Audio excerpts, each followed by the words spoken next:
When family refuses to self-reflect, one of the most painful realizations a person can face is that their own family members may be unwilling or unable to look inward and acknowledge unhealthy dynamics. For many parents, admitting mistakes feels threatening. It undermines the image of being a perfect parent or belonging to a perfect family. When confronted, some shift blame elsewhere, suggesting that problems must come from the other side of the family or from the child themselves, rather than considering their own role.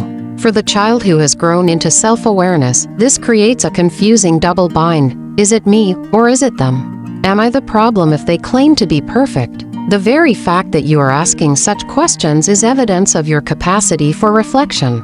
Dysfunction rarely begins with one generation. It is usually carried forward through patterns that remain unhealed. What often appears as denial or dismissal is not proof that you are wrong, but rather a sign of another person's inability to confront truths that feel unbearable. At some point, those seeking honest, authentic relationships must confront the reality that not everyone is capable of having them. A genuine conversation requires openness on both sides, and if one party refuses, what results is not dialogue but a one-way drain of energy.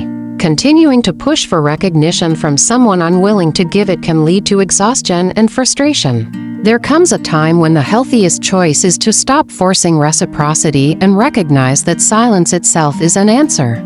This does not always mean go in no contact in a dramatic sense. Sometimes detachment happens naturally, simply by no longer investing in a relationship that yields little in return. When the connection is already one-sided, stepping back can feel liberating rather than hostile. It is less about rejection and more about reclaiming your energy for places where it can grow.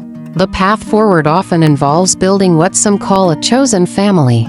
This doesn't erase your past, but it expands your present. By surrounding yourself with people who value honesty, growth, and mutual respect, you no longer need to shrink yourself to maintain someone else's illusion. Instead, you create a circle where authenticity is welcomed, and your light does not need to be dimmed. Ultimately, you do not need to fix those who refuse to look inward. Your responsibility is to protect your own wholeness, and to invest in relationships where truth can flow freely.